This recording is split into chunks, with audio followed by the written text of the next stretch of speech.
July 8, 2014. Varna Airport, Bulgaria. Security camera timestamp. 14 hours 1 minute and 37 seconds. A young German man sprints through the terminal exit like his life depends on it. No luggage.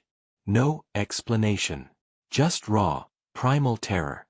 Lars Mittank, 28 years old, construction worker, vacation goer, runs straight past taxi drivers, ignores the parking lot, and disappears into a sunflower field beside the highway. He's never seen again. That 40-second security footage would become one of the most haunting pieces of missing person evidence in European history. But here's what makes this case different from your typical vanishing. Lars wasn't grabbed. He wasn't coerced. He ran voluntarily. And the question that's haunted investigators for over a decade is simple, yet impossible. What did he see? Let's rewind 6 days. July 2, 2014. Golden Sands, Bulgaria. Think Cancun, but on the Black Sea. Lars and 5 buddies from Itzehoe, Germany, flew down for a week of cheap beer, beach clubs, and that carefree post-work trip energy. Standard guy's vacation. Nothing fancy. They're staying at the Viva Club Hotel, one of those all-inclusive resorts where Germans flock every summer because the exchange rate makes everything feel like a steal. Bulgaria's tourism industry thrives on this. Northern Europeans looking for Mediterranean vibes without Mediterranean prices. For Americans used to Cabo or Miami, think of Golden Sands as Eastern Europe's party coast. Packed beaches, strip clubs, late-night kebab stands, and enough alcohol to drown a small village. Lars fits right in. He's athletic, friendly, enjoys his rakia shots. The group hits the clubs, meets other tourists, does exactly what 20-somethings do on vacation. But on July 6, 2 days before his scheduled flight home, something happens that changes everything. A fight breaks out at a bar. Details are murky because bar fights in tourist districts rarely get properly documented, especially when nobody presses charges. But according to Lars's friends, he got into an argument with 4 men, possibly Germans, possibly locals, accounts vary, over football. Bayern Munich versus some rival team. Stupid drunk argument that escalates. Punches thrown. Lars gets hit. His friends pull him away before it turns serious. They all go back to the hotel. Lars seems shaken but okay. No blood, no obvious injuries. They assume he'll sleep it off. He doesn't. The next morning, July 7, Lars complains of pain in his jaw. Not just soreness, real pain. The kind that makes you wonder if something cracked. His friends suggest going to a clinic, getting it checked before they fly home tomorrow. Smart move, right? Here's where the European healthcare system enters the picture, and where American expectations start clashing with Bulgarian reality.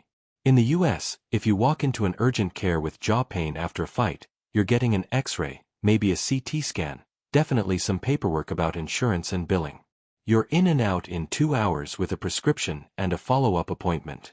Bulgaria operates differently, especially in tourist areas. Lars goes to a local medical clinic in Varna. The doctor examines him, suspects a ruptured eardrum from the punch. Prescribes antibiotics, specifically an antibiotic called cefuroxime. Standard treatment.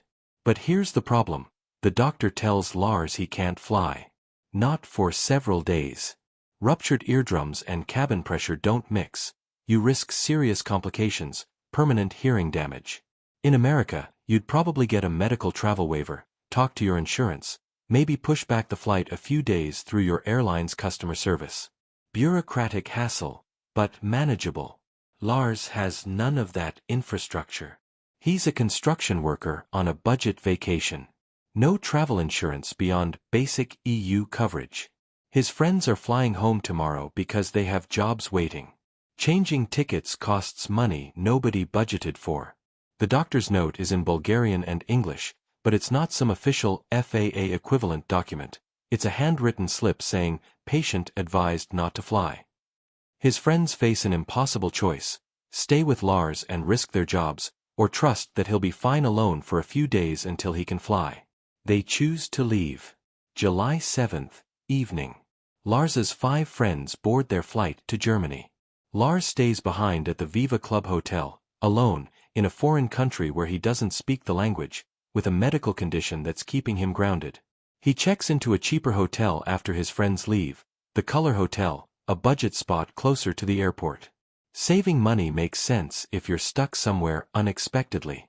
Americans might Uber between hotels without thinking twice, but Lars is taking public buses, navigating Cyrillic signs, trying to stretch his remaining cash. That night, he calls his mother, Sandra Mittank, back in Germany. This is where the story turns. According to Sandra, Lars sounds paranoid. Not worried. Paranoid. He tells her he doesn't feel safe.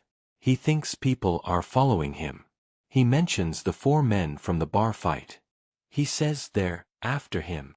Sandra tries to calm him down, suggests it's just stress from being alone in an unfamiliar place.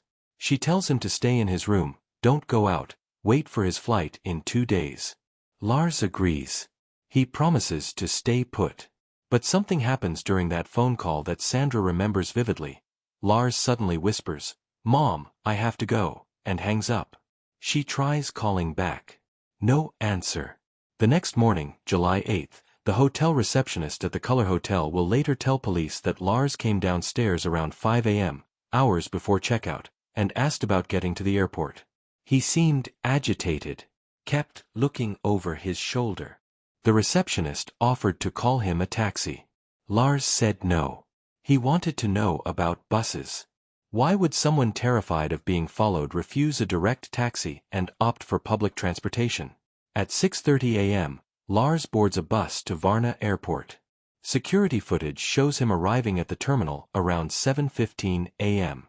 His flight isn't until afternoon, but he's there 5 hours early.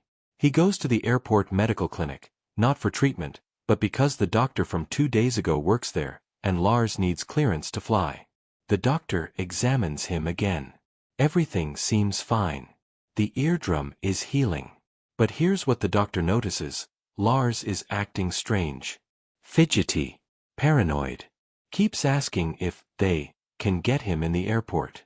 The doctor asks who they are. Lars doesn't give a clear answer.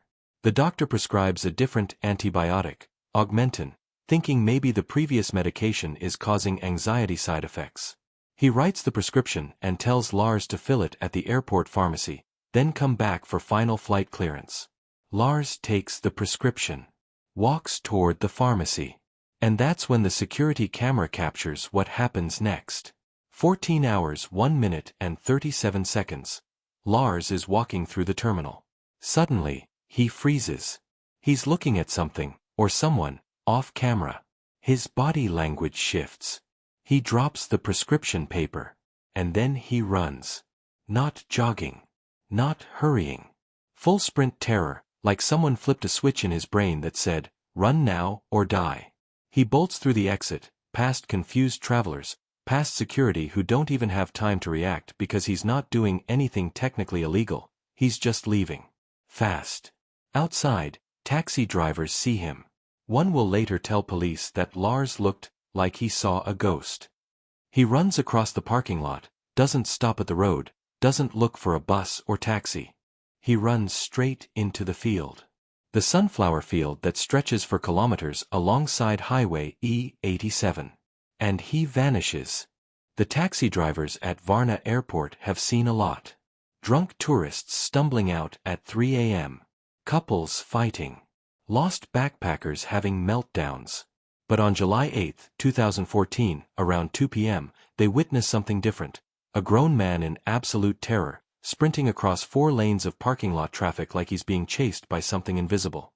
Georgi Georgiev, one of the drivers waiting for fares, will later tell Bulgarian police that Lars ran like an American action movie.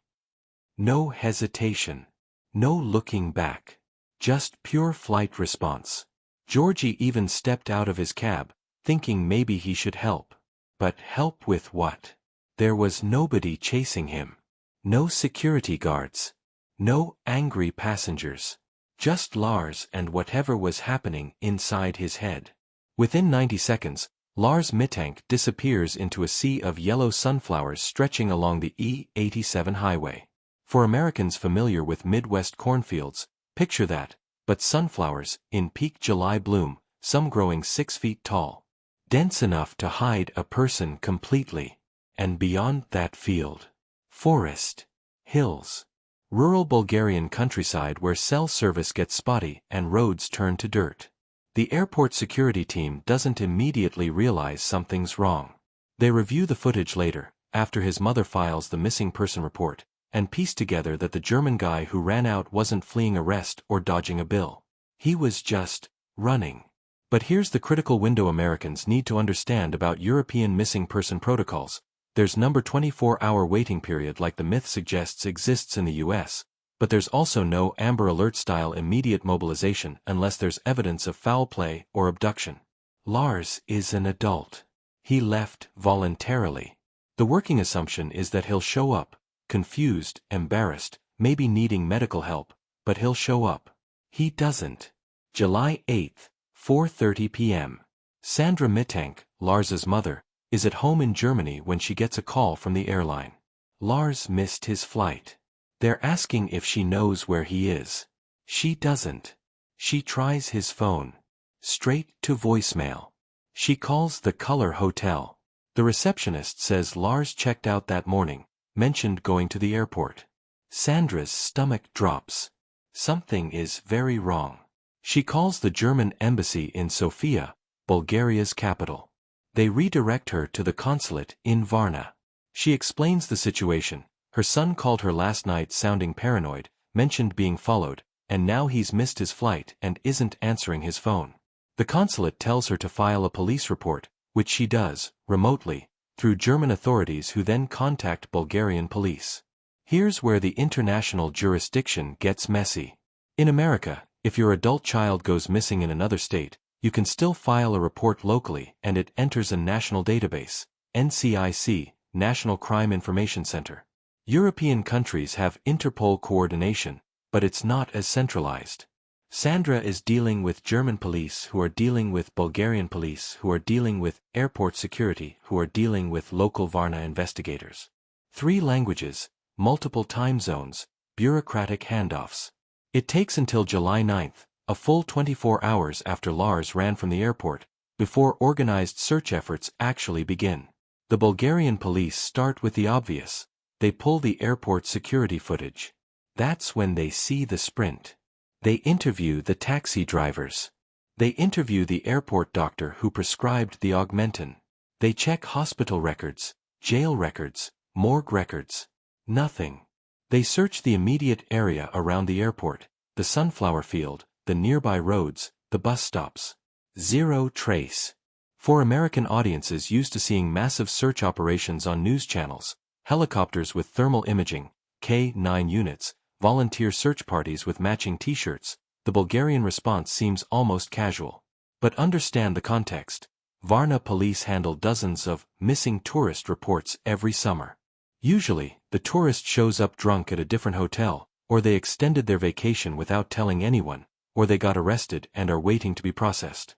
The system is set up for those scenarios. Lars doesn't fit those scenarios. July 10th. Sandra Mittank flies to Bulgaria. She brings her husband, Lars's stepfather.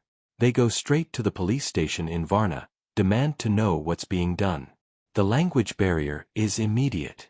Sandra speaks German and broken English. The investigators speak Bulgarian and functional English. Everything requires translation, which means everything takes twice as long. The lead investigator, we'll call him Inspector Petrov, a 20-year veteran of Varna's police force, walks Sandra through what they know. Lars checked out of the Color Hotel at 5 a.m. on July 8th. He took a bus to the airport. He visited the medical clinic. He received a prescription. He was seen on camera at 14:01 walking through the terminal. Then he ran. Multiple witnesses saw him run into the field. After that, nothing. Sandra asks about search dogs. Petrov explains they brought dogs the first day, but the trail went cold at the edge of the field. The sunflowers had been trampled by workers harvesting sections, and there's a road about 200 meters past the field where Lars could have been picked up by a vehicle, voluntarily or otherwise. Picked up by who? Sandra asks. Petrov doesn't have an answer. This is when Sandra mentions the bar fight. The four men. Lars's paranoia about being followed. She asks if Bulgarian police are investigating those men. Petrov's expression shifts. This is the first he's hearing about any fight. Why didn't Lars's friends report this? Why wasn't it in the initial missing person report? Because Lars's friends didn't think it mattered. It was a drunk bar argument. Happens every night in Golden Sands. Nobody got seriously hurt. They didn't know who the four men were. They couldn't identify them. And critically, this is important, they didn't witness Lars being threatened after the fight. The paranoia started later, when Lars was alone. For Inspector Petrov, this changes the investigation's direction. If Lars believed he was being hunted by these four men, real or imagined, then his behavior makes sense.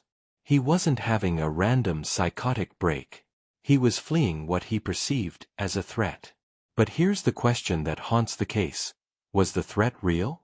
The police canvass Golden Sands bars, trying to find witnesses to the July 6th fight. They get nowhere. Tourist season means thousands of people cycling through every week. Bar staff can't remember one specific fight from 2 nights ago. Security cameras at most bars either don't exist or recycle footage after 48 hours. The four men, if they even exist as a group, are ghosts. Meanwhile, Lars's phone provides the next clue. Bulgarian telecom companies cooperate with the investigation and pull his cell records. The last ping from Lars's phone comes from a cell tower near the airport at 2:47 p.m. on July 8, 46 minutes after he ran from the terminal. Then the phone goes dead. Either the battery died, or it was deliberately turned off, or it was destroyed. In America, this would trigger an immediate FBI digital forensics deep dive, pinging nearby cameras, tracking credit card usage, pulling toll road records. Bulgaria has some of that technology, but not the same level of integration. If Lars wanted to disappear into the countryside, it's entirely possible. But did he want to disappear? Or was he running from something? July 12th. 4 days after the vanishing. Sandra appears on Bulgarian television, holding a photo of Lars, begging for information. The Bulgarian media picks up the story, not because missing German tourists are unusual, but because the security footage is so visually striking. That image of Lars sprinting through the airport becomes the lead on evening news broadcasts. Tips start coming in. A truck driver claims he saw someone matching Lars's description hitchhiking on E87 heading south toward Turkey. A hotel worker in a town 60 kilometers away says a confused German-speaking man tried to check in without ID, then left abruptly. A farmer reports finding a torn piece of clothing in his field that could be from Lars's shirt. Police investigate every lead. None pan out. The truck driver's timeline doesn't match. The hotel sighting was actually a different tourist. The clothing belongs to a local teenager. The investigation expands to nearby countries. If Lars made it to the border, Romania to the north, Turkey to the south, he could have crossed without much scrutiny, especially if he hitched rides or walked through rural areas. But his passport never gets scanned. His bank cards never get used. His phone never comes back online. It's like Lars Mittank stepped through a door into another dimension. Back in Germany, Lars's friends are struggling with guilt. Should they have stayed with him? Should they have forced him to see a better doctor? Should they have taken his paranoia more seriously? They give statements to German police, who then relay information to Bulgarian authorities. But the statements raise more questions than answers.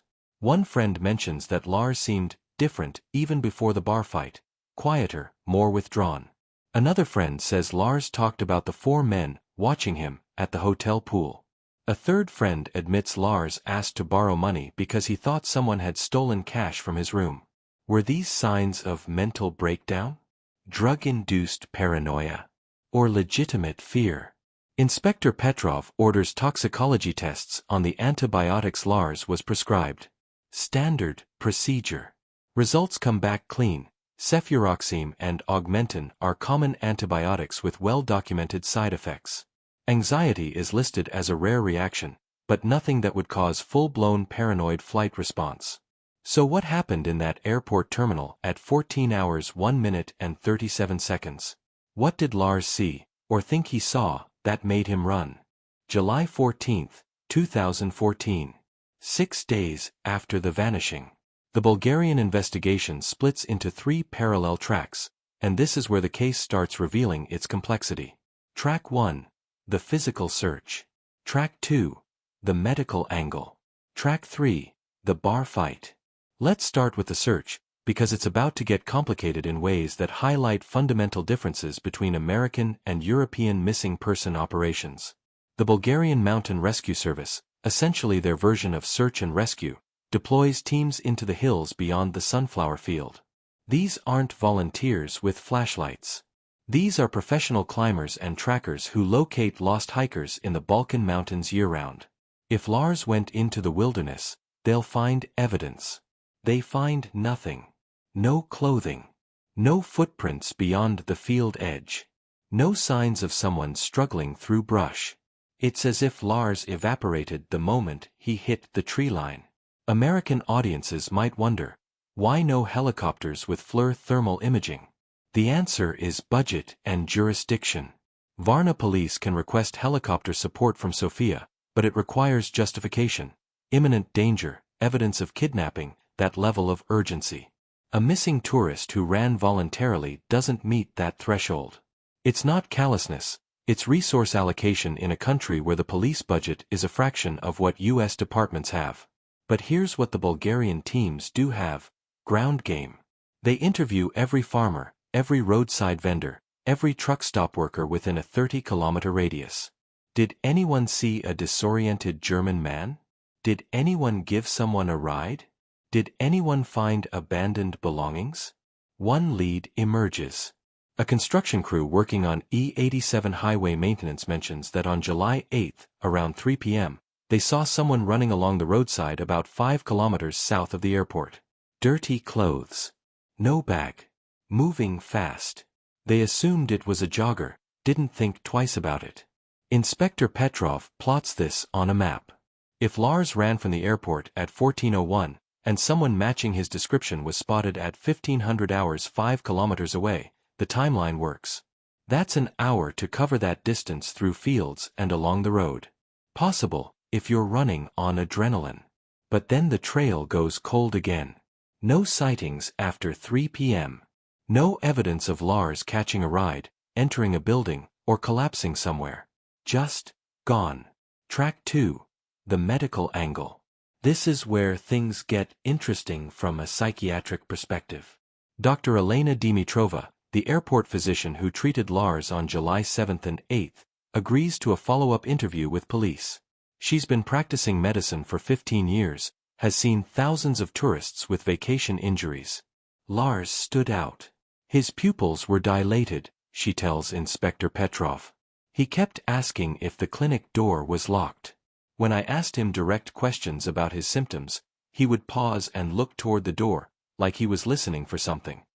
Petrov asks if she considered psychiatric evaluation. Dr. Dimitrova shakes her head. He was coherent. Anxious, yes, but coherent. He answered questions appropriately. In Bulgarian medical protocol, I can't force psychiatric hold on a foreign national unless they're actively dangerous to themselves or others. He was just scared. This is a crucial difference Americans need to understand. In the U.S., if a doctor observes someone displaying paranoid behavior and suspects a mental health crisis, they can initiate a 72-hour psychiatric hold, varies by state, but the mechanism exists. Bulgaria's system requires more immediate danger indicators. Dr. Dimitrova did what she could within her authority. She prescribed medication, advised Lars to rest, and documented his symptoms. But here's the question haunting her: should she have done more? The antibiotics Lars was prescribed, first cefuroxime, then Augmentin, become subjects of intense scrutiny. Petrov contacts pharmaceutical experts in Sofia. Can antibiotics cause paranoid psychosis? The answer is, rarely, but yes. Cefuroxime has documented cases of causing confusion, anxiety, and hallucinations, especially in patients who are dehydrated, stressed, or mixing the medication with alcohol. Lars had been drinking heavily during his vacation, his friends confirmed this. He was stressed about being stranded alone. He wasn't eating properly according to hotel records. The perfect storm for adverse drug reaction. But there's a problem with this theory. Lars's paranoia started before he took the medication. He mentioned being followed on July 7th, the same day he got the prescription, but the symptoms began before his first dose. So the drugs might have amplified existing paranoia, but they didn't create it. Which brings us to track 3, the bar fight. July 15th. Inspector Petrov's team finally catches a break. A bartender at the Havana Beach Club, one of Golden Sands' larger venues, contacts police after seeing Sandra Mittank's televised appeal. He remembers the fight. Not because it was particularly violent, but because of who was involved. 4 men. Bulgarian locals, not tourists. Known troublemakers.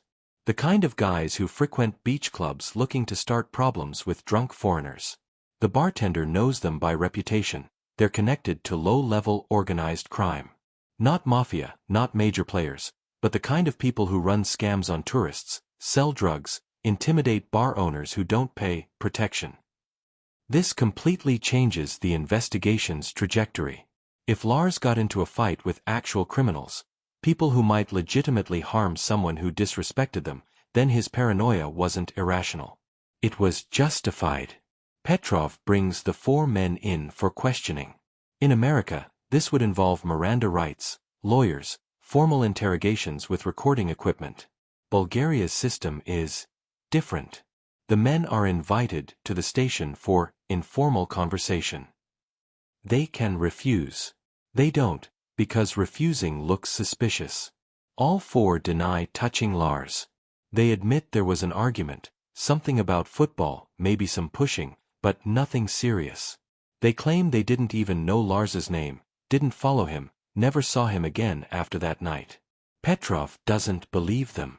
But here's the problem. He can't prove they're lying. There's no physical evidence linking them to Lars's disappearance. No witnesses saw them at the airport. No cell phone records put them near the Color Hotel. No surveillance footage shows them tailing Lars. But let's talk about what happens next, because this is where the case takes its darkest turn. One of the 4 men, we'll call him Dmitry, has a criminal record. Assault. Theft. Drug possession. He's been in and out of Bulgarian jails for minor offenses. His phone records from July 8th show something interesting. Multiple calls to a number registered to a truck driver who operates routes between Varna and the Turkish border.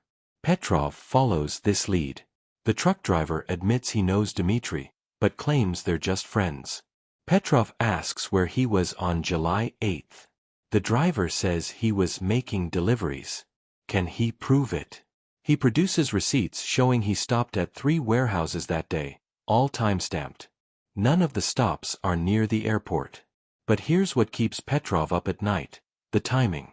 The truck driver's last logged stop before heading out of the country was at 14:30, just 29 minutes after Lars ran from the airport. Enough time to have picked someone up from the roadside and disappeared into international traffic. Is it proof?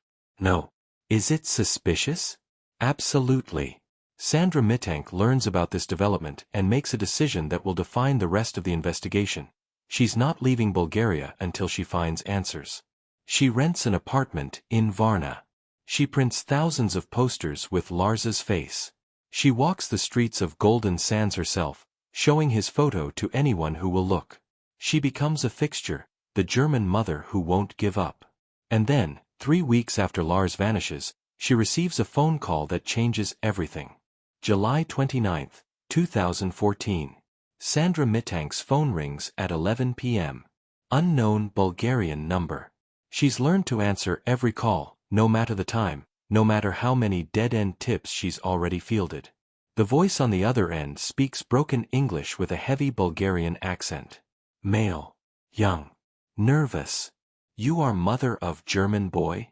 The one who ran. Sandra sits up. Yes.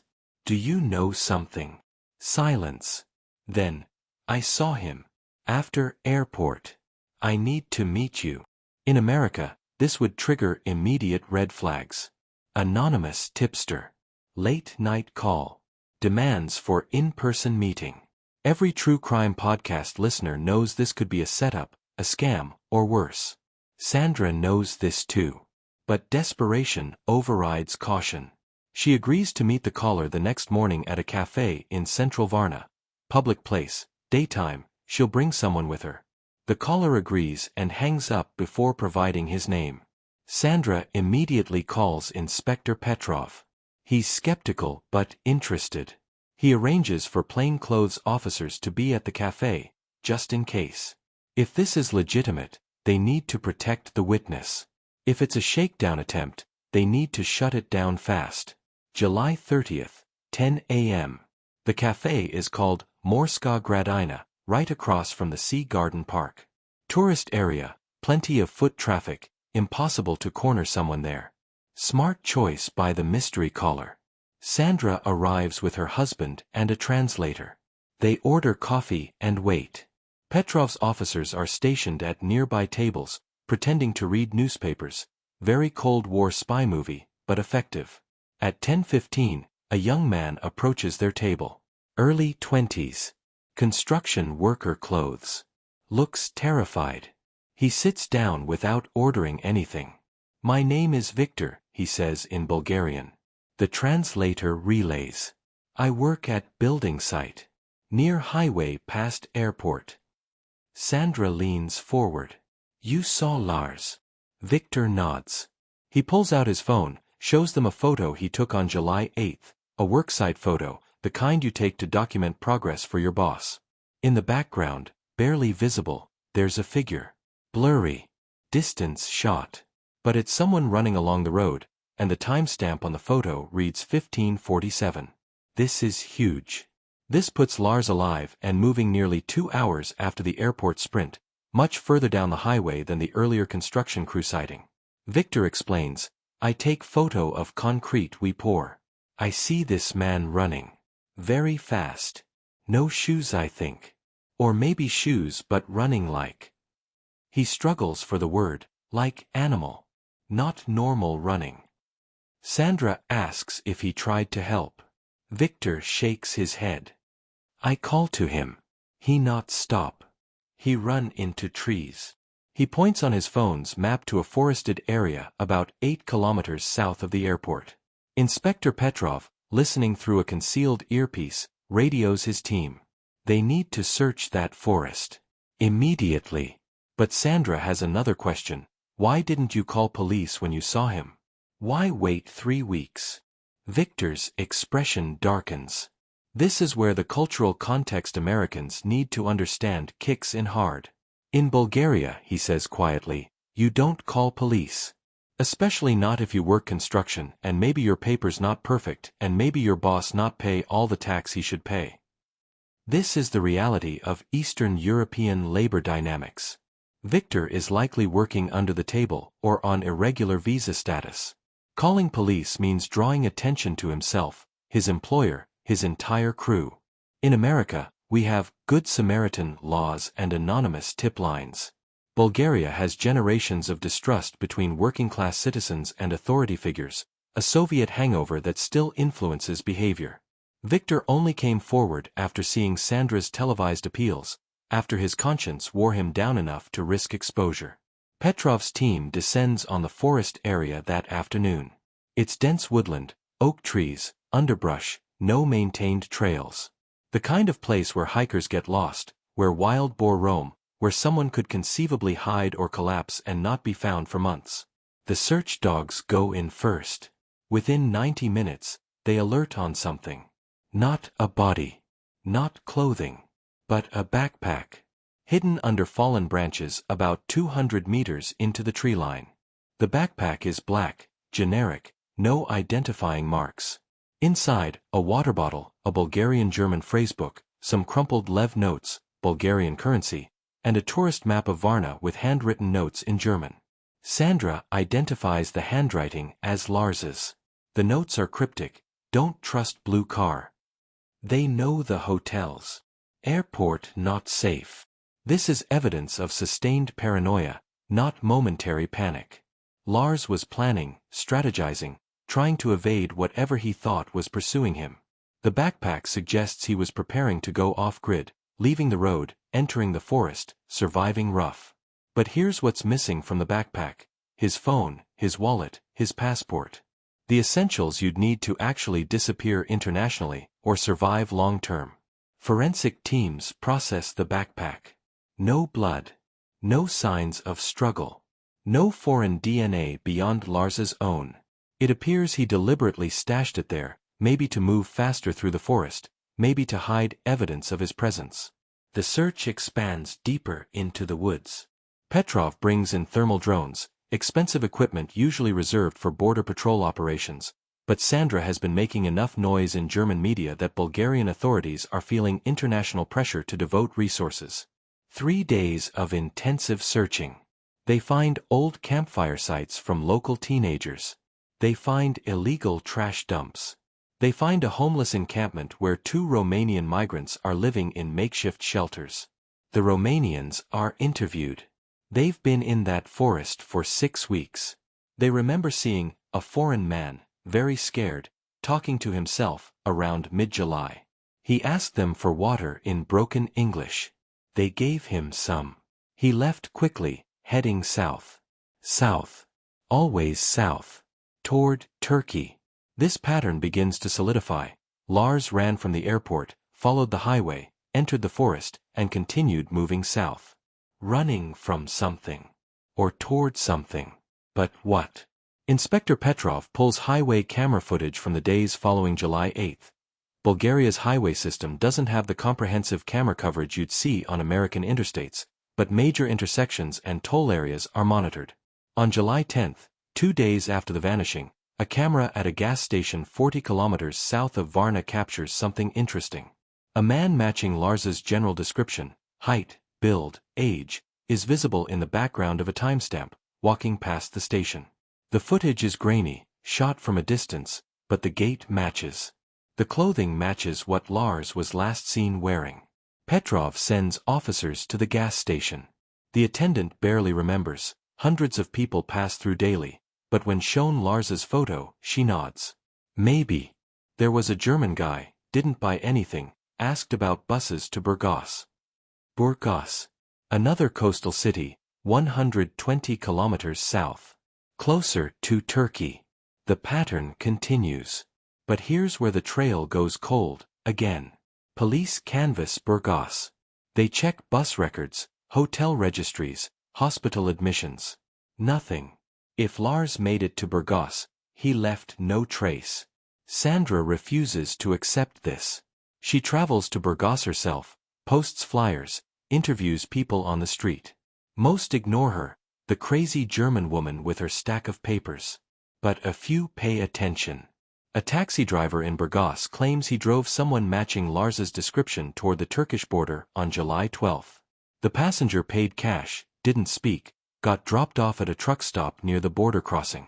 Petrov investigates.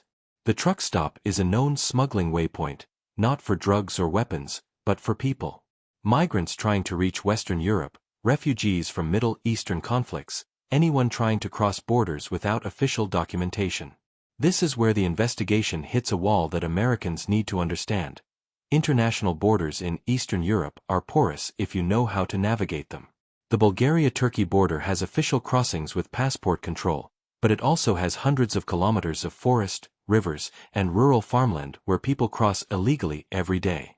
If Lars made it to that border, if he crossed into Turkey, either by choice or by force, he entered a completely different legal jurisdiction. Turkish authorities would have no record of him. He'd be a ghost. But why would Lars go to Turkey? What was he running from that would drive him to flee his own country, abandon his family, risk everything? Inspector Petrov sits in his office, reviewing the case file. He's got 3 theories, none of them satisfying. Theory 1, Lars had a psychotic break, drug-induced or mental illness, and is wandering somewhere in the wilderness or living rough in a city, unaware of who he is. Theory 2, Lars was murdered by the 4 men from the bar fight, and his body is hidden somewhere the searches haven't reached yet. Theory 3, Lars discovered something or owed someone something that made him choose to vanish permanently. Each theory has evidence. Each theory has gaps. And none of them answer the core question: what did Lars see at that airport that made him run? August 2014. 1 month since the vanishing. The investigation enters what Inspector Petrov calls the cold phase, when leads stop flowing, when witnesses stop calling, when the case transitions from active emergency to long-term mystery. But Sandra Mittank refuses to let it go cold. She's still in Bulgaria, still posting flyers, still appearing on local news stations. The Bulgarian media initially covered Lars's disappearance with mild interest, another missing tourist story. But Sandra's persistence turns it into something bigger. She's not going home. She's not accepting "probably dead" as an answer. Her determination becomes the story. And then, on August 19th, something breaks. A pharmacist from Varna Airport contacts police. Her name is Kalina Petrova. She was working the airport pharmacy on July 8th, the same pharmacy where Dr. Dimitrova sent Lars to fill his prescription. She saw the news coverage. She remembers Lars. And she has information nobody else has mentioned. Inspector Petrov interviews her at the police station. Kalina is nervous, apologetic for not coming forward sooner. She explains that she works rotating shifts, was on vacation for 2 weeks after July 8th, only recently returned and saw Sandra's latest television appeal. "Tell me what you remember," Petrov says. Kalina pulls out a pharmacy log, the kind used to track controlled medication sales. She points to an entry from July 8th, 1347. "This is when Lars came to my counter. He had the prescription for Augmentin, standard antibiotic. I asked for his identification to process the purchase." This is standard procedure in Bulgaria. Pharmacies require ID for prescription medication to prevent fraud and track sales. Kalina scanned Lars's passport, entered his information into the system. "He seemed normal at first," she continues. "Gave me his passport, waited while I prepared the medication. But then..." She pauses. Petrov leans forward. "Then what?" "A man approached him. Bulgarian man, maybe 40 years old. Came up behind Lars while he waited. Said something in Bulgarian. Lars turned around, looked at the man, and his face, it changed. Like he recognized him. This is new. This is huge." Nobody mentioned another person interacting with Lars at the airport. Petrov asks if Kalina can describe the man. She provides details: average height, dark hair, leather jacket despite the summer heat, spoke with a Sofia accent, different from coastal Bulgarian dialect. Most importantly, the man wasn't aggressive. He just spoke to Lars calmly, maybe 2 sentences, then walked away. "What happened next?" Petrov asks. "Lars left. Didn't take the medication. Just grabbed his passport off my counter and left quickly. I called after him, the Augmentin was already prepared, he'd paid the deposit, but he didn't stop. 30 seconds later, I heard commotion outside the pharmacy. People saying someone was running." Petrov checks the timeline. Kalina's interaction with Lars happened at 1347. The security footage shows Lars sprinting from the terminal at 14:01. That's a 14-minute gap. What happened in those 14 minutes? The airport has multiple security cameras, but not complete coverage. There are blind spots, maintenance corridors, bathroom areas, certain seating sections. Petrov pulls every available angle from 1347 to 14:01. At 13:52, Lars appears on camera near the departure gates. He's walking fast, looking over his shoulder. He enters a bathroom, the camera can't follow him inside. 2 minutes pass. He emerges, walks toward the terminal exit, then suddenly breaks into a sprint. But here's what the cameras also show: the man in the leather jacket. He's visible in the background of several shots, always at a distance, never directly approaching Lars again, but present. Following. Petrov runs facial recognition on the leather jacket man. Bulgaria's system isn't as sophisticated as America's FBI databases, but they have records for known criminals, border control entries, and government ID photos. No match. The man is either a foreign national, someone with no criminal record, or someone who knows how to avoid cameras. This discovery reshapes the entire investigation. Lars wasn't paranoid. He was being followed. The 4 men from the bar fight might have been real threats.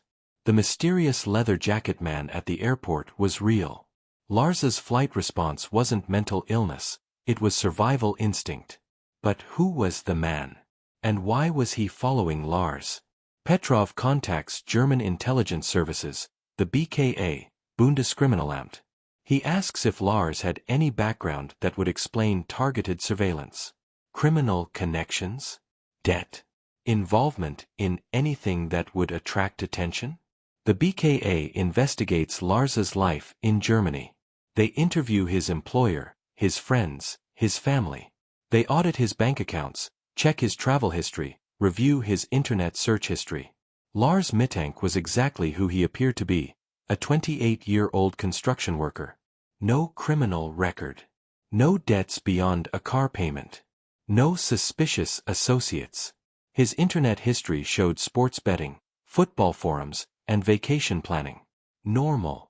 So why was someone following him in Bulgaria? Petrov develops a new theory. Mistaken identity. Perhaps Lars wasn't the target. Perhaps he witnessed something, or someone thought he witnessed something, and the follow-up was about silencing a potential witness. But a witness to what? Here's where the case intersects with Bulgaria's darker underbelly, something American audiences need context to understand. Bulgaria, like much of Eastern Europe, struggles with organized crime. Not the Hollywood mafia version, but networks involved in smuggling, human trafficking, money laundering. Tourist areas like Golden Sands are perfect washing machines for illegal money. Cash businesses, transient populations, limited oversight. What if Lars stumbled into something during his vacation? What if the bar fight wasn't random? What if the 4 men weren't just local troublemakers, but connected to something larger? Petrov revisits the 4 men. This time, he brings serious pressure.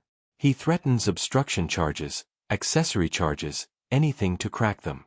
One of them, the youngest, barely 20 years old, breaks. He admits they were paid to start the fight with Lars. Not to seriously hurt him, just to rough him up, scare him. Someone gave them 200 lev, about $100, and a photo of Lars, told them to make it look random. Who paid them? They never got a name. The person who hired them was the same man described by Kalina. Leather jacket, Sofia accent. This revelation turns Lars's disappearance from a medical mystery into a targeted operation. Someone wanted Lars scared. Someone followed him to the airport. Someone made sure he ran. But the question remains, why? September 2014. Inspector Petrov makes a decision that will fundamentally change the investigation's direction. He flies to Germany. Bulgarian police don't typically travel abroad for missing person cases. Budget constraints, jurisdictional protocols, the usual bureaucratic maze. But Petrov convinces his superiors that if someone targeted Lars intentionally, the answer isn't in Bulgaria. It's in Germany. In Lars's life before the vacation. He lands in Hamburg, takes a train to Itzehoe, Lars's hometown in Schleswig-Holstein. Small city, about 30,000 people, quiet and unremarkable. The kind of place where everyone knows everyone, where a missing local makes headlines. Petrov partners with German federal investigators, specifically Criminal Hauptkommissar Schneider, a detective who's been coordinating with Bulgarian authorities since August. Together, they begin systematically deconstructing Lars Mittank's life. First stop, Lars's apartment. Sandra gave them permission weeks ago, but German police conducted only a cursory search initially, looking for suicide notes or obvious criminal evidence. This time, Petrov wants everything examined. The apartment is modest. 1 bedroom, small kitchen, living room with a TV and gaming console. Lars lived alone after breaking up with his girlfriend 6 months earlier. Amicable split, she moved to Berlin for work.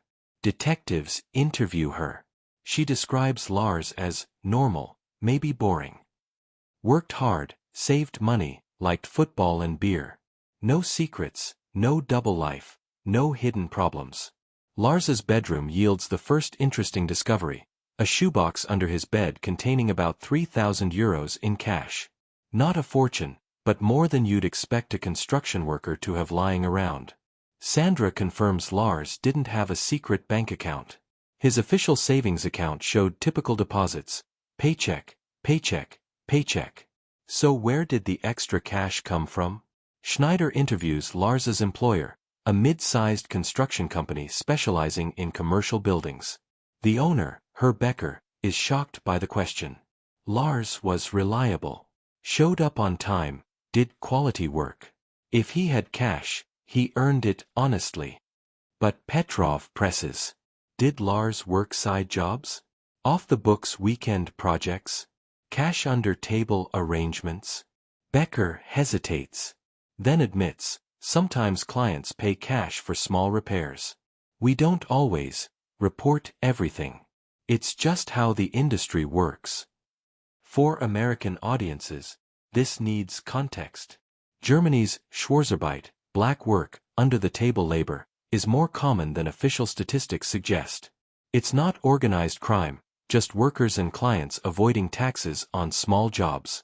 In the US, you might pay a handyman cash for fixing your deck and nobody thinks twice. Same concept, different cultural attitudes about reporting.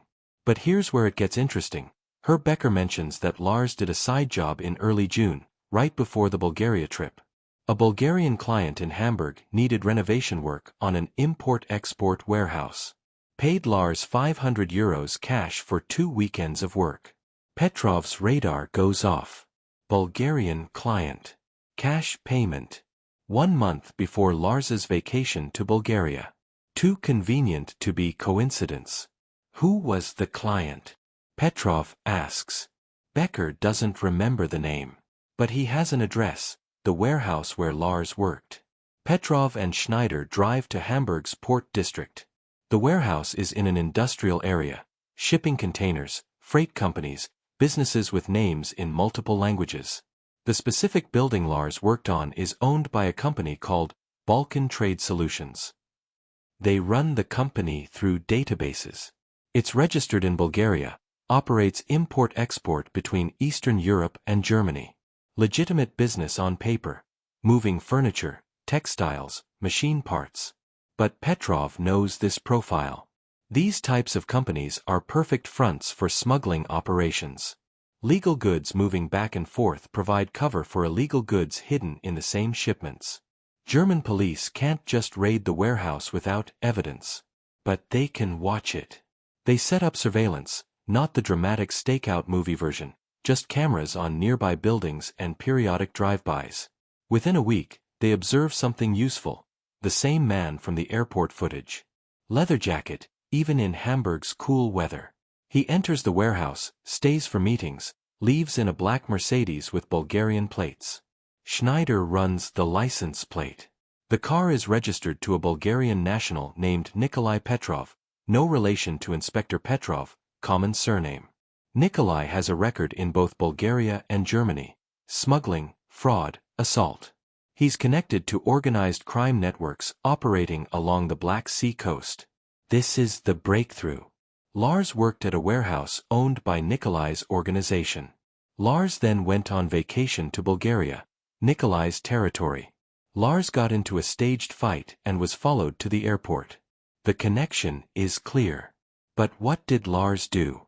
What did he see at that warehouse that made him a target? Petrov interviews Lars's friends again, the 5 who went on the Bulgaria trip. Did Lars mention anything unusual about the warehouse job? Did he seem worried afterward? One friend, call him Michael, remembers something. Lars said the warehouse smelled weird. Like chemicals. And there were locked rooms he wasn't allowed to enter. He joked about it, said maybe they were hiding drugs or something. But it was just a joke. Maybe it wasn't. German authorities finally have enough evidence to obtain a warrant for the Balkan Trade Solutions warehouse. On September 22, they execute a raid. What they find confirms Petrov's suspicions. The The warehouse is a distribution point for illegal pharmaceuticals, not street drugs, but counterfeit prescription medications manufactured in Bulgaria and sold throughout Europe. Fake antibiotics, fake painkillers, fake everything. Packaged to look legitimate, sold to unsuspecting pharmacies at discounted rates. This is a multi-million euro operation. And Lars Mittank, innocent construction worker, accidentally worked inside it for 2 weekends. He saw things. Maybe he saw shipment manifests. Maybe he saw the counterfeit packaging operation. Maybe he saw something specific that made him identifiable as a potential witness. And then, 1 month later, he showed up in Bulgaria for vacation. In Nikolai's territory, where controlling the situation would be easy. The theory crystallizes. Nikolai's organization panicked when they realized Lars was in Bulgaria. They staged the bar fight to scare him. They followed him. They intended to, what? Kill him. Intimidate him into silence? Force him to leave the country? But Lars ran before they could complete whatever plan they had. He ran into the wilderness, evaded their tracking, and either died out there or successfully disappeared. Inspector Petrov sits in his hotel room in Hamburg, reviewing everything. The case has transformed from missing tourist with mental health crisis to witness elimination by organized crime. The Bulgarian government is now under pressure.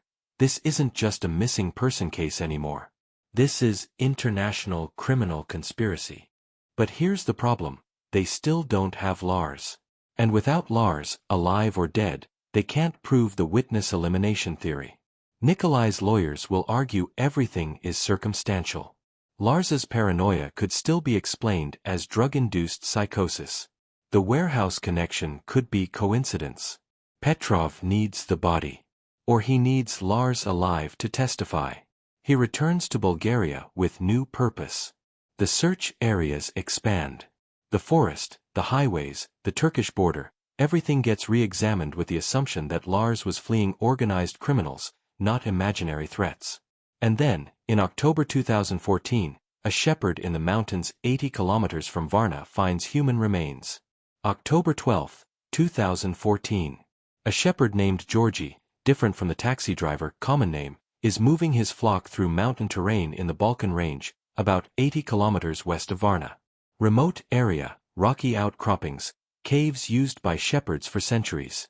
He's checking a cave his family has used for shelter during storms when he smells it. Death has a specific odor. Anyone who's worked with livestock knows it. Georgi finds the remains partially concealed by rocks near the cave entrance. Decomposed. Clothing mostly intact. Male, based on build and clothing style.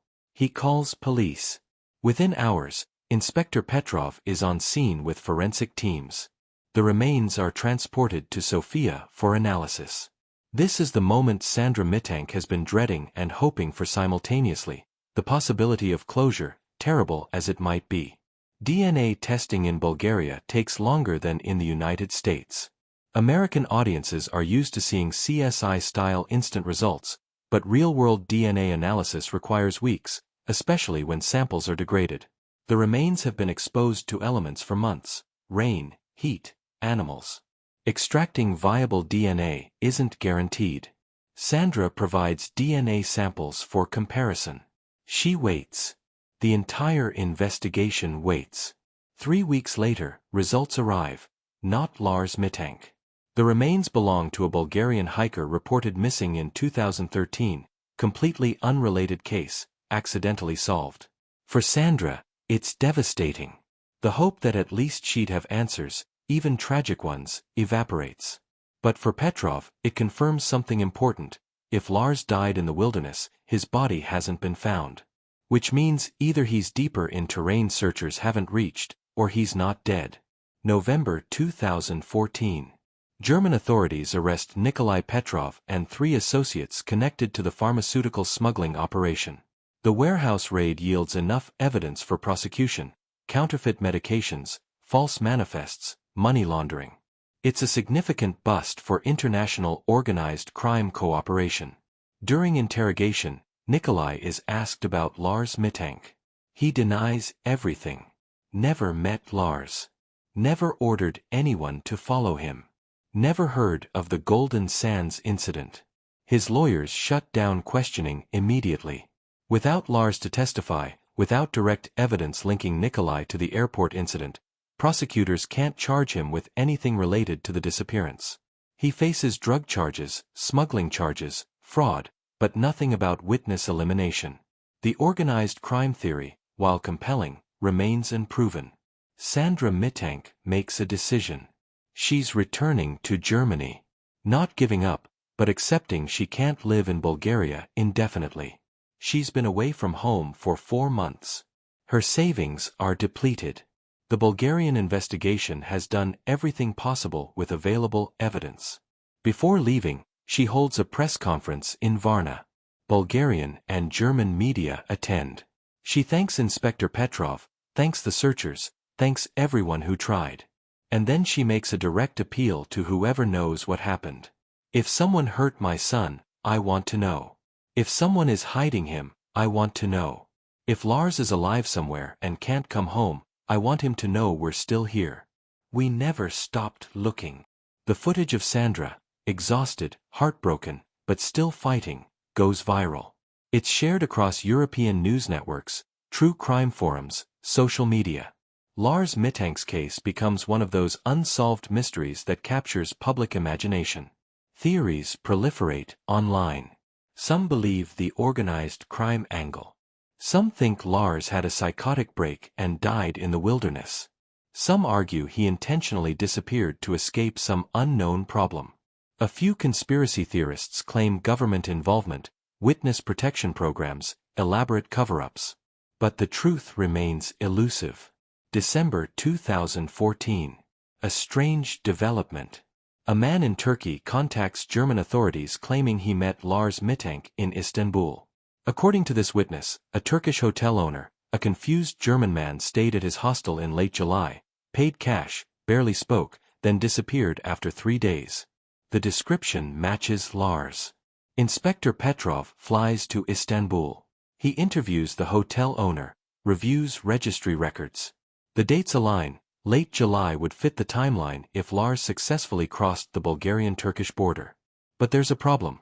The hotel has no security footage from that period, and the registry entry shows a different name with no passport number recorded. Is it Lars? Or someone who looks similar? Or a scam artist hoping for reward money? Turkish police investigate but find nothing conclusive. The trail, once again, goes cold. By early 2015, the active investigation winds down. Petrov keeps the case file open. Technically, Lars is still a missing person. But resources shift to other priorities. The searches stop. The media coverage fades. Sandra returns to Itzehoe and tries to rebuild her life around a permanent hole. But she never stops believing Lars is alive. She runs a Facebook page, updates it regularly with new theories, new possible sightings, anniversary posts asking people to keep looking. It becomes her life's mission. For Americans trying to understand this case, here's the fundamental challenge.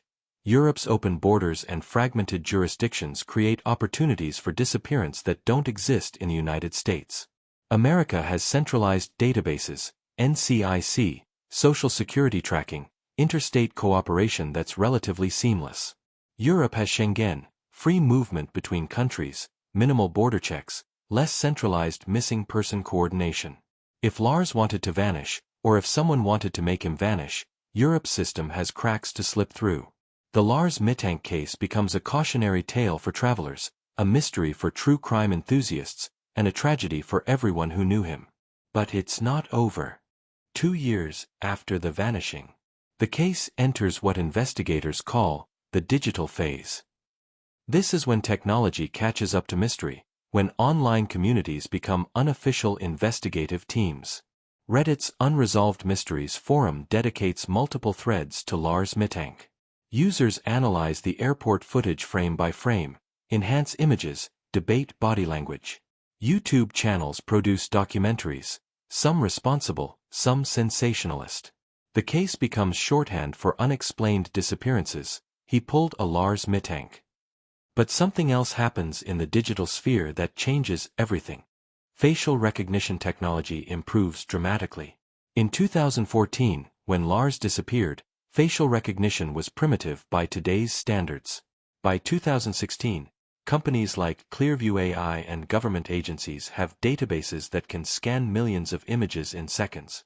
Sandra Mittank, working with a German private investigator named Klaus Werner, begins using these tools.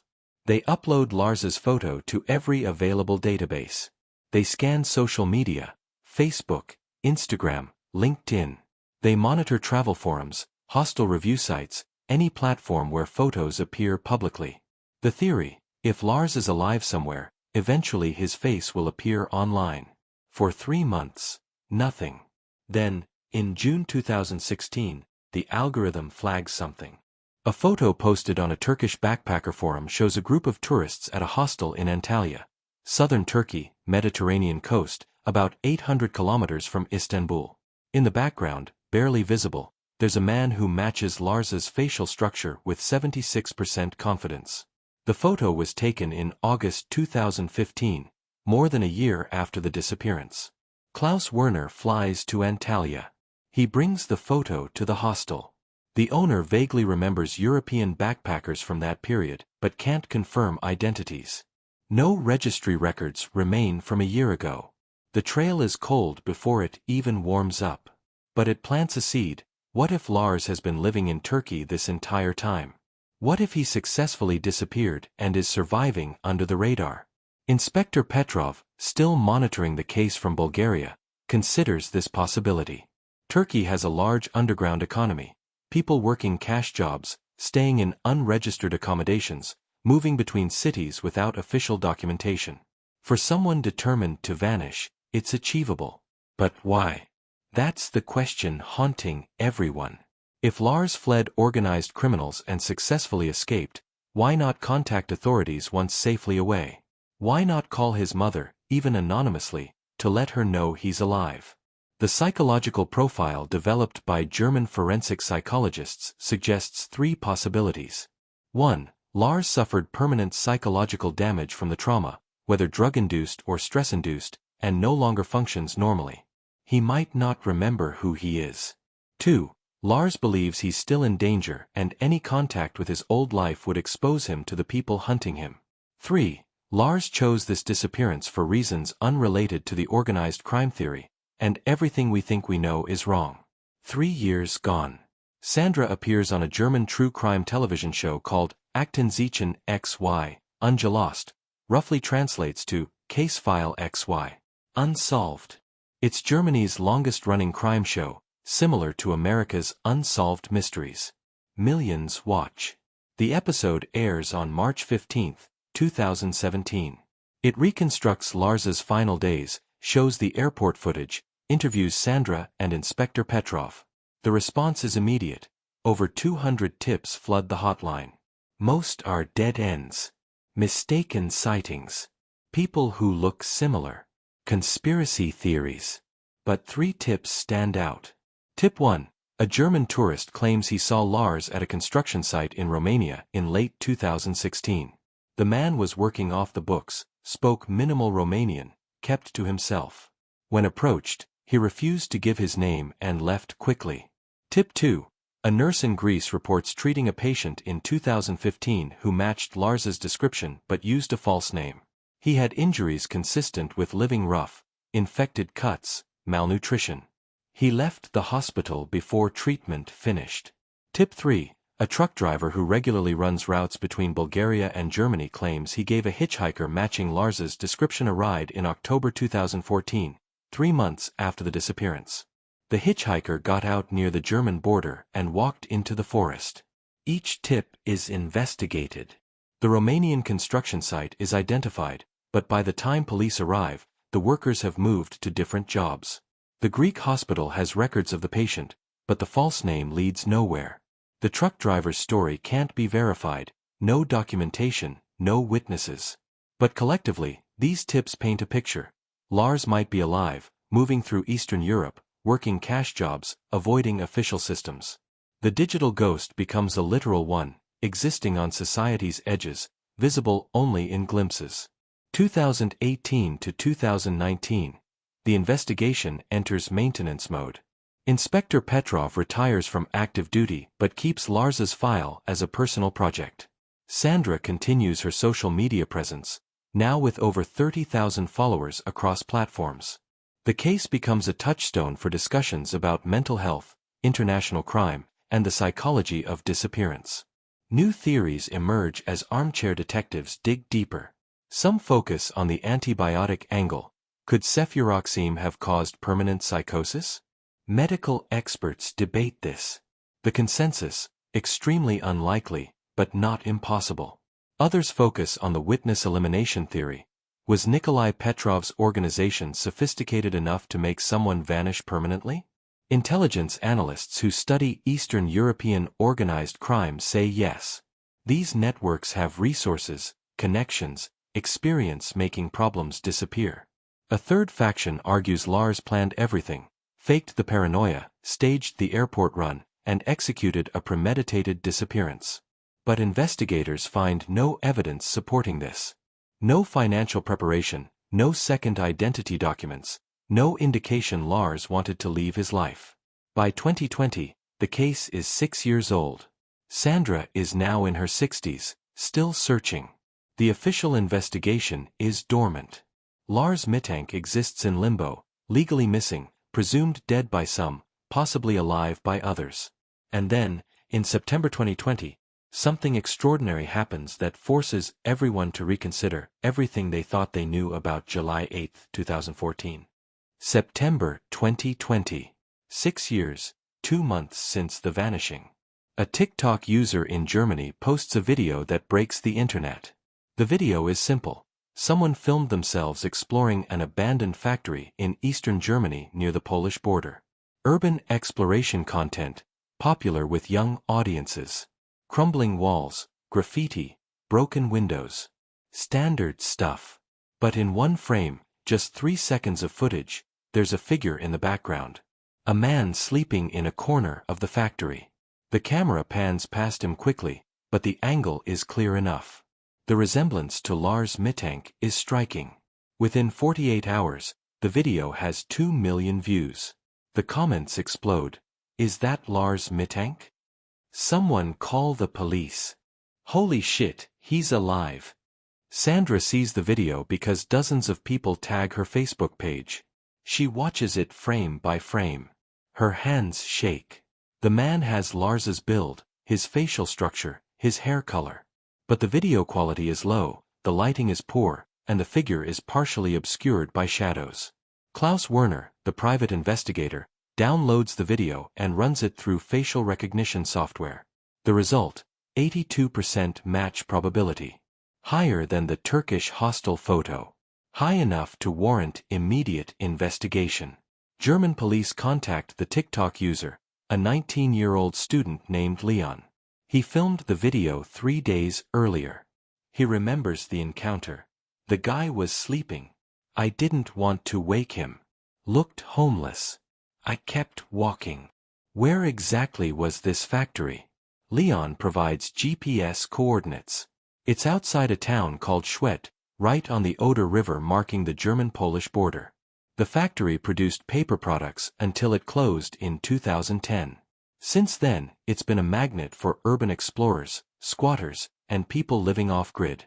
German police arrive at the factory within hours of identifying the location. They search every floor, every room, every corner. They find evidence of recent habitation, sleeping bags, food wrappers, empty water bottles. But no people. Whoever was there is gone. Forensic teams collect DNA samples from the sleeping area. They're sent to laboratories for analysis. The wait begins again. But here's where the story takes an unexpected turn. While searching the factory, police find something else. A notebook. Handwritten pages in German. No name, no identification, but the handwriting is clear and consistent. The notebook contains journal entries. Dated. The earliest entry is from August 2014, 1 month after Lars disappeared. The most recent entry is from September 2020, days before Leon filmed his video. Sandra is shown photographs of the handwriting. She breaks down. That's Lars's writing. I know my son's handwriting. The journal entries are disturbing. They describe paranoia, fear, survival. The writer talks about them constantly, never identifying who they are, but convinced he's being hunted. He describes moving between abandoned buildings, avoiding cities, working occasional cash jobs under false names. He mentions crossing borders, sleeping rough, constant movement. One entry from November 2014 reads, "Made it to Germany. Thought I'd feel safe here. But they have networks everywhere. Saw one of them at a train station. Had to run again." Another from June 2017, "Been in Poland for months. Factory work, no questions asked. Money is running out.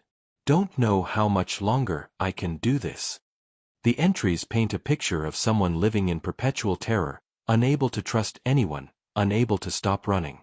Whether the threat is real or imagined becomes irrelevant.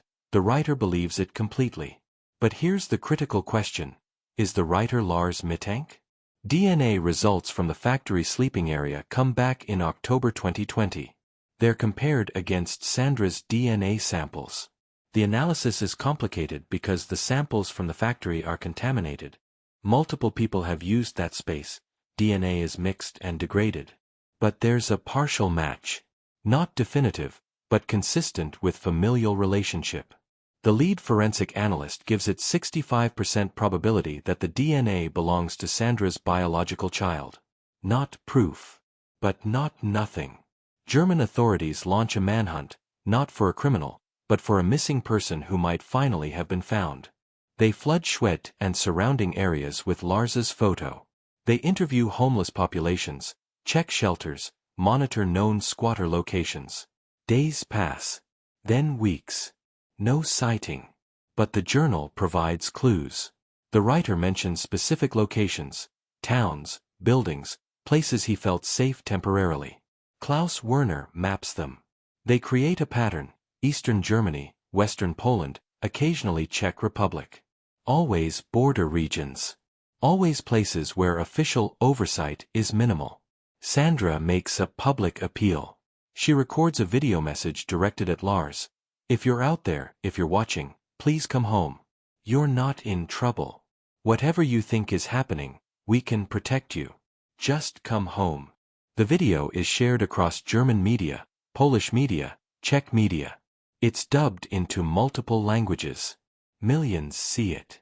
And then, in November 2020, a phone call comes to Sandra's home. Blocked number. She answers. Silence on the other end. Just breathing. Sandra's voice cracks. "Lars? Is that you?" More silence. Then a whisper, barely audible. "They're listening." The line goes dead. Sandra immediately calls police. They attempt to trace the call. It came from a payphone. Yes, those still exist in rural Europe, in a small Polish town called Słubice, right across the border from Frankfurt and der Oder. Police arrive at the payphone location within the hour. They review nearby security cameras. They see a figure approaching the phone around the time of Sandra's call. Male, thin, wearing multiple layers despite mild weather. He makes the call, hangs up, walks away quickly. The footage is enhanced. The facial recognition algorithm runs. Result: 88% match to Lars Mittank. This is the closest anyone has gotten to confirming Lars is alive in 6 years. But once again, by the time police arrive, he's gone. November 2020. The phone call changes everything. For 6 years, the investigation operated on theories and possibilities. Now there's near certainty: Lars Mittank is alive. German and Polish authorities coordinate, something that's easier said than done even within the European Union. Different legal systems, different protocols, different priorities. But the media attention forces cooperation. This is no longer just a missing person case. It's become an international story. The Słubice payphone becomes ground zero for a renewed search operation. Police interview everyone in the area. Did anyone see a man matching Lars's description? Does anyone know someone living rough who fits the profile? An elderly Polish woman comes forward. She runs a small bakery near the border crossing. She's seen him, not recently, but over the years. Tall German man, very thin, never speaks. Comes for day-old bread sometimes. Pays exact change. Leaves immediately. When did she last see him? Maybe 3 weeks ago.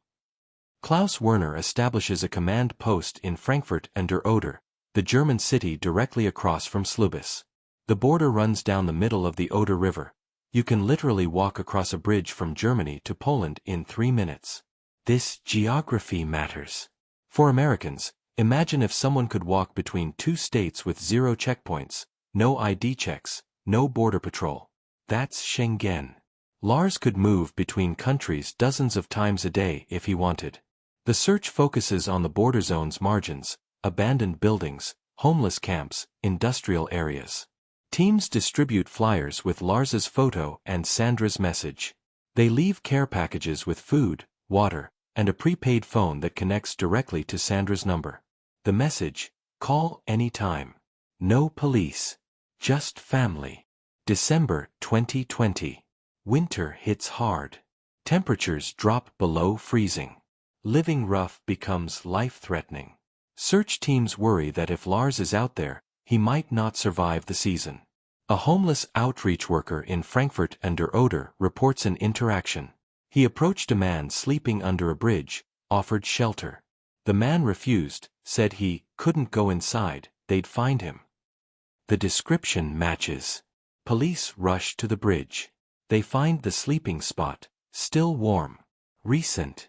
Whoever was there left minutes before they arrived. It's a pattern that repeats constantly. They get close, but Lars, if it's Lars, stays 1 step ahead. Inspector Petrov, now retired but still following the case, offers insight.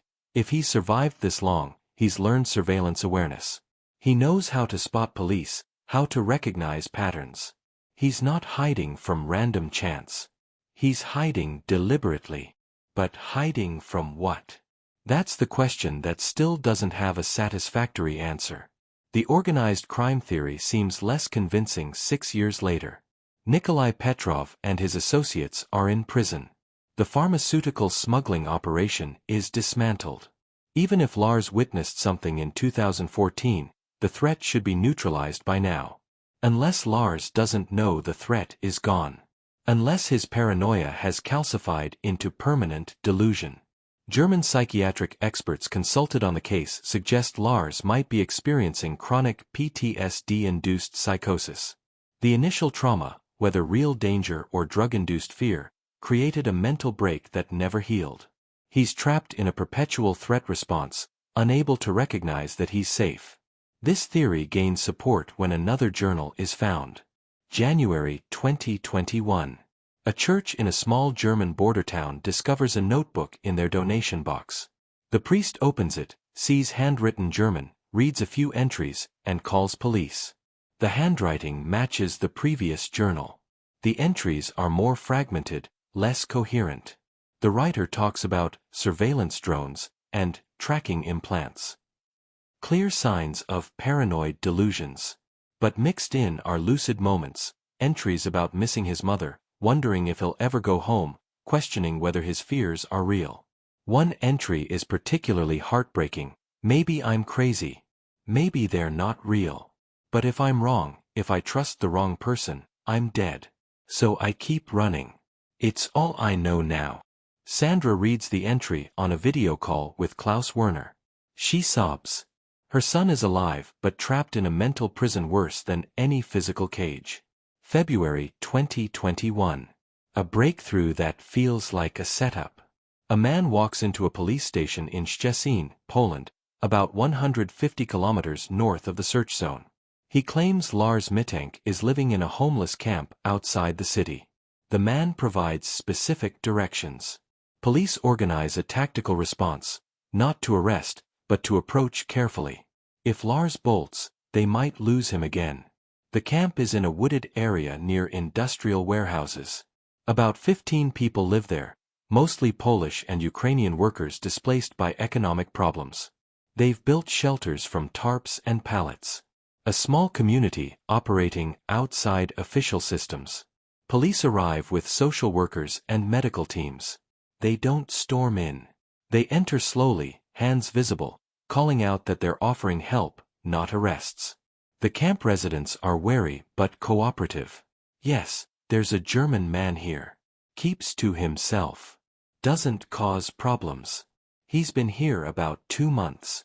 Police are led to a shelter at the camp's edge. A man sits inside, back to the entrance. Thin. Unkempt. Long hair and beard. He doesn't turn around when they call to him. Lars Mittank. The man's shoulders tense. For a moment, it seems like he might run. But he's surrounded by forest on 3 sides, police on the 4th. There's nowhere to go. He turns around slowly. And it's not Lars. The man is German. Similar age and build. But his face is wrong. Different bone structure. Different eyes. The resemblance is superficial at best. The deflation is crushing. The informant who reported Lars's location is brought in for questioning. He admits he made it up, saw the reward money being offered by German media, thought he could scam the system.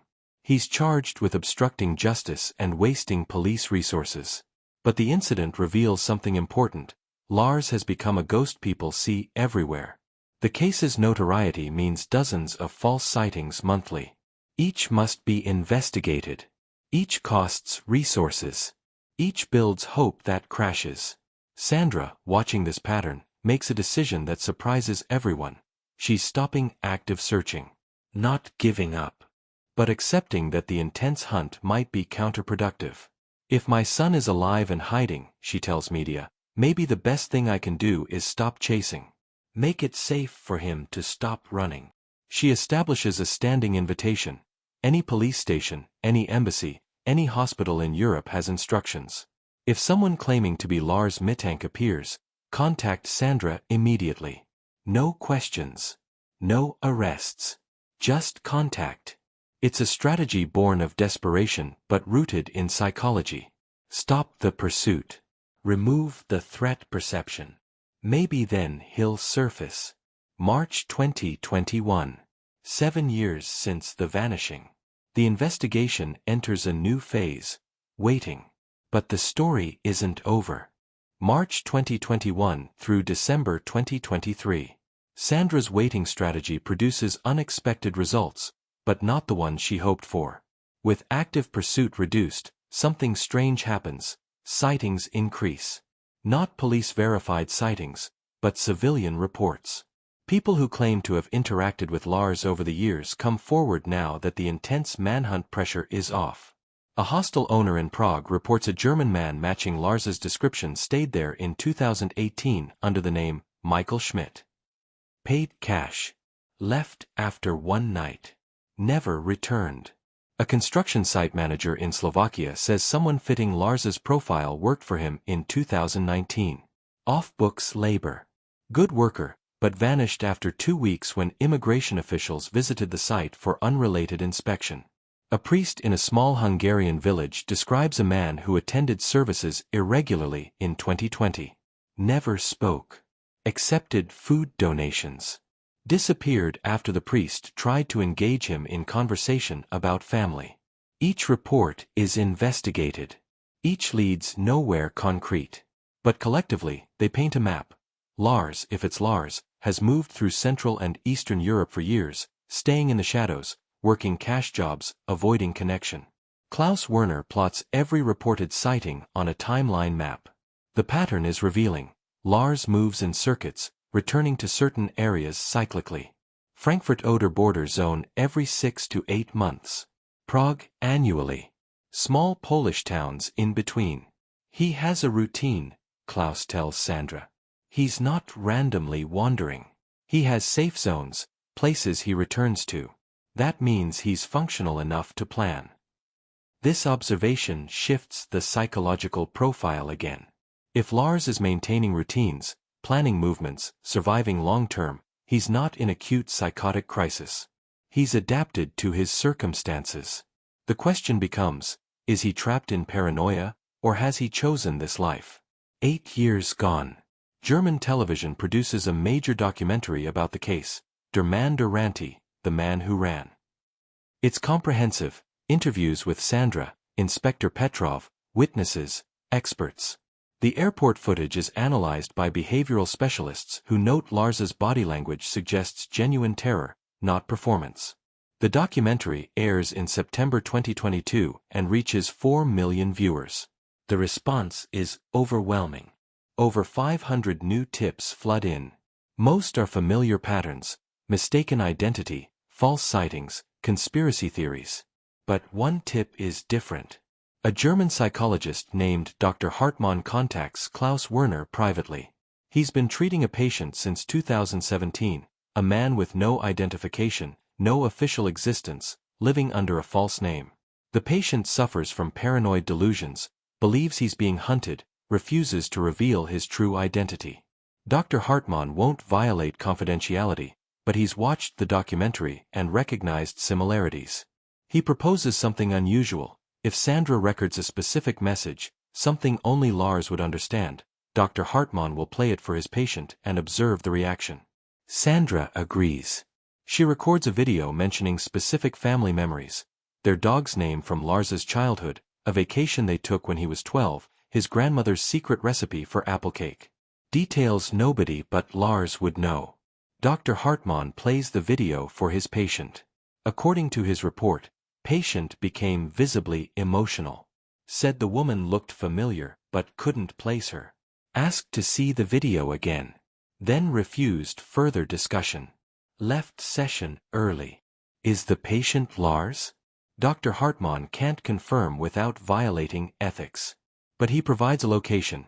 His practice is in Wrocław, Poland, about 350 kilometers southeast of the Berlin-Poland border. Klaus Werner travels to Wrocław. He doesn't approach Dr. Hartmann's office, that would spook the patient. Instead, he stakes out the area, watches, waits.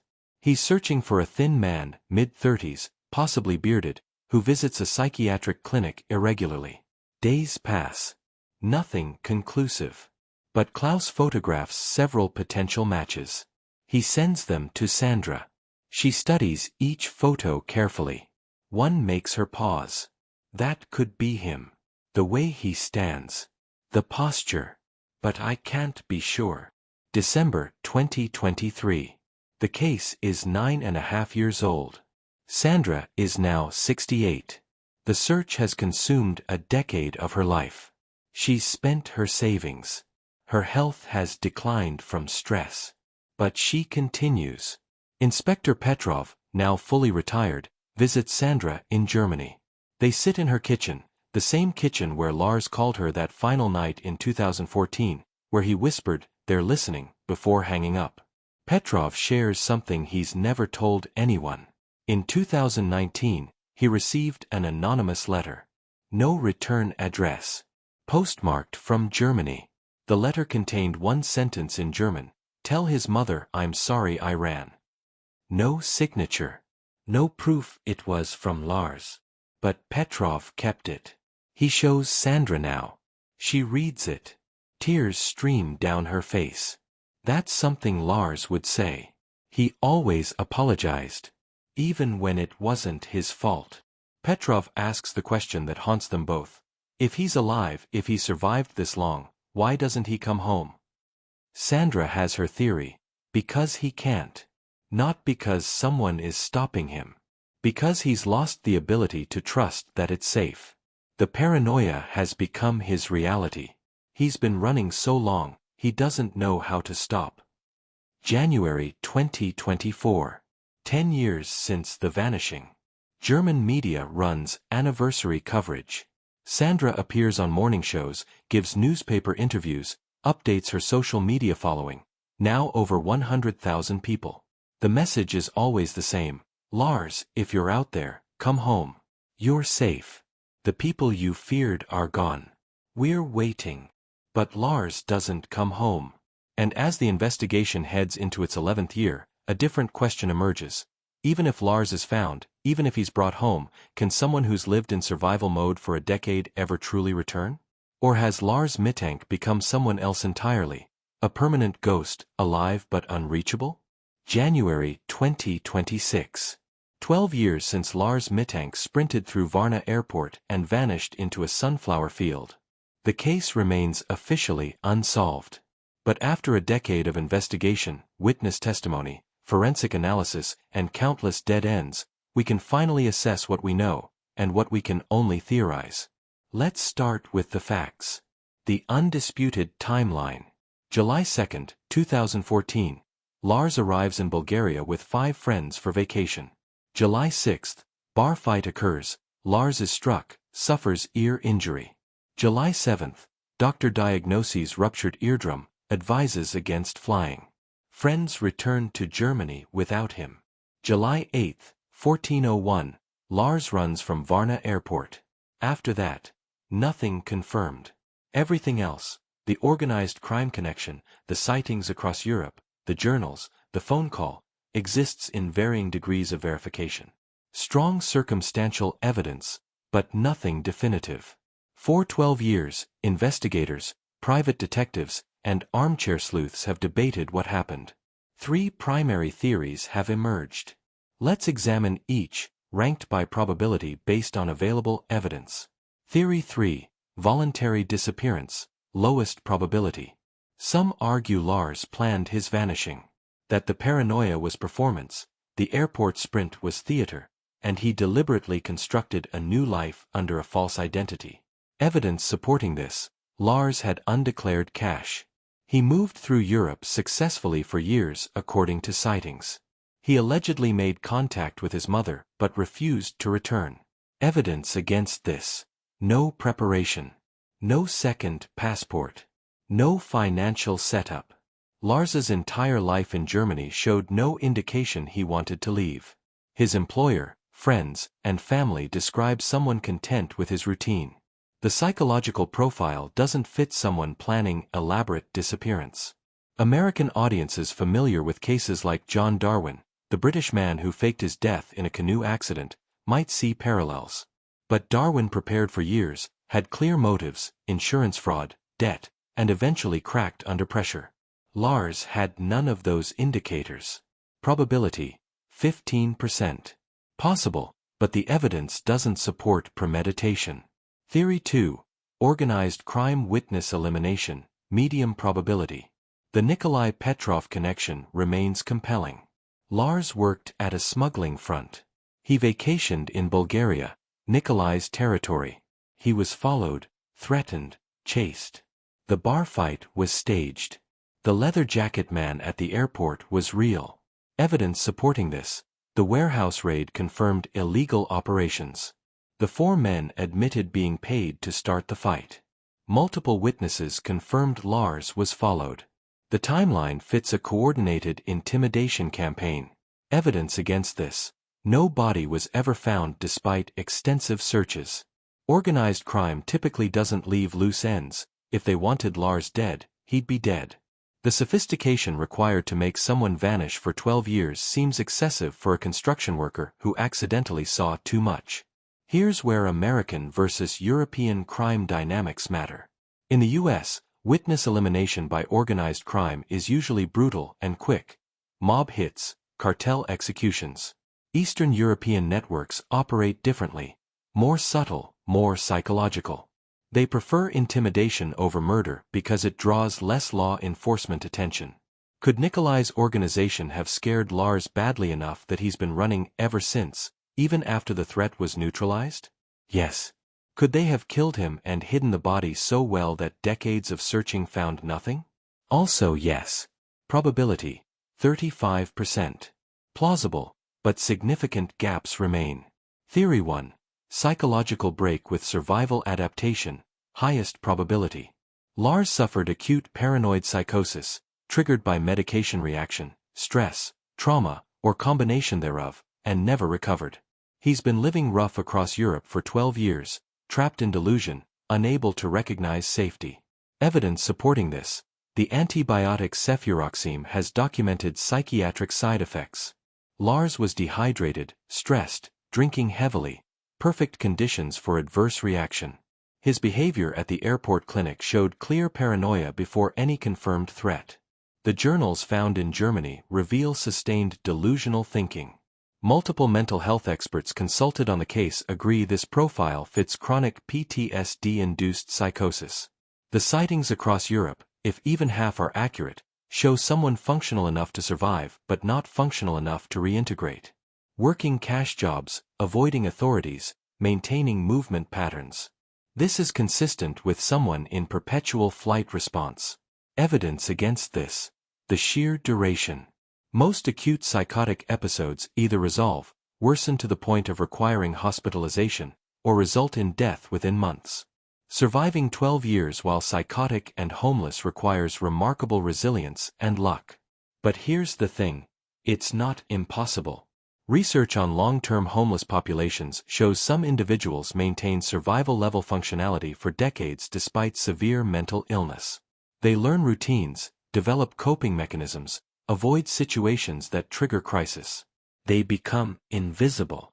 For American audiences, think of cases like Benjamin Kyle, the man found unconscious in Georgia in 2004 with complete amnesia, who lived for years unable to remember his identity.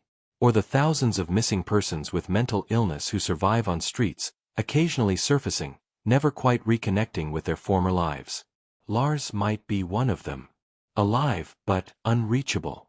Existing but not living. Probability: 50%. The evidence, psychology, and patterns all align. So where does that leave us? 12 years later, Sandra Mittank still maintains her Facebook page. Still posts updates. Still hopes. Inspector Petrov, now 72, checks case files monthly, habit he can't break. Klaus Werner continues following leads, though funding ran out years ago. And somewhere in Europe, maybe Poland, maybe Czech Republic, maybe back in Germany, there might be a thin man in his early 40s who doesn't remember his name, or knows it but can't say it, or says it to himself late at night when nobody's listening. The airport security footage from July 8, 2014, has been viewed over 50 million times online. Those 42 seconds of Lars sprinting in terror have become one of the most haunting pieces of missing person evidence in modern history. Because they capture something we all fear: the moment when reality breaks, when trust collapses, when the only option is to run. And Lars ran. Is still running, maybe. Or stopped running years ago in a forest, a field, a forgotten place where searchers never looked. The truth is, we may never know what happened to Lars Mittank. The case might remain forever unsolved, a mystery that defines an era of international travel, open borders, and the thin line between safety and danger. But Sandra believes. Has to believe. Because the alternative, accepting her son is gone without knowing why, is unbearable. So here's the question for you: what do you think happened? Was Lars murdered? Is he still alive somewhere? Did he see something real, or was it all in his mind? Drop your theory.